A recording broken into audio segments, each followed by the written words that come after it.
কেউ দেখে নাই এত বড় খাসি কোরবানির জন্য বিক্রি হচ্ছে। ইনশাল্লাহ আল্লাহ চাহে তো কোরবানি হবে। ছাগলকাণ্ডের সেই 15 লাখ টাকার ছাগল নিয়ে দেশব্যাপী তুলকালাম হয়ে গেলেও আলোচিত সেই ছাগলটি মূলত দেশীয় জাতের। তথ্য বলছে ওই ছাগলটি যশোরের একটি বাজার থেকে মাস দুয়েক আগে 1 লাখ টাকায় আনা হয়। তবে ঈদ সামনে রেখে সেটি বিদেশি ব্রিটল জাতের ছাগল বলে সামাজিক যোগাযোগ মাধ্যমে ভাইরাল করেন মোহাম্মদ ইমরান হোসাইন।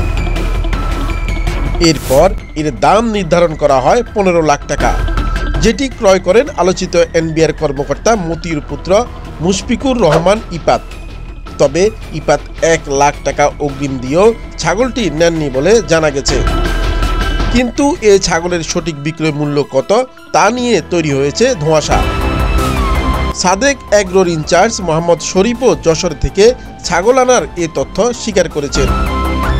চোখ ধাঁধানো বিজ্ঞাপন আর নানা চমকের কারণে বারবার আলোচনায় আসা সাদিক এগ্রো এবং এর মালিক মোহাম্মদ ইমরান হোসেনের বিরুদ্ধে গরু চোরাচালান সিন্ডিকেট নিয়ন্ত্রণ সহ নানাভাবে গ্রাহকদেরকে ঠকানোর অভিযোগ উঠেছে। মিথ্যা বলে অতিরিক্ত মূল্য ধরা এবং দেশি গরু ছাগল বিদেশি বলে বিক্রি করারও অভিযোগ উঠেছে তার বিরুদ্ধে। একটি জাতীয় পত্রিকার অনুসন্ধানী প্রতিবেদনে দেখা গেছে কক্সবাজারের উখিয়া সীমান্ত দিয়ে গরু চোরাচালানের রুট নিয়ন্ত্রণ করেন মোহাম্মদ ইমরান হোসাইন।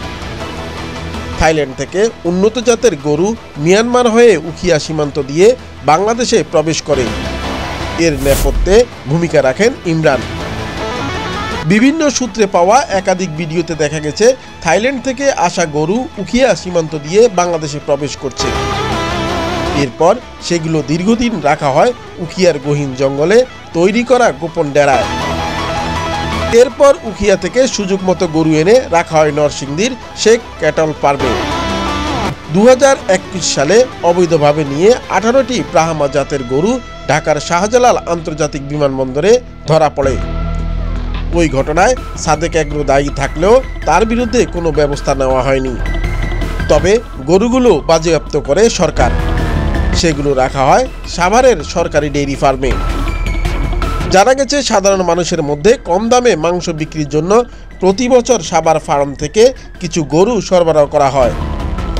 সুচতুর ইমরান প্রভাব খাটিয়ে ব্রাহ্মা জাতের গরুগুলো সেই তালিকাভুক্ত করান।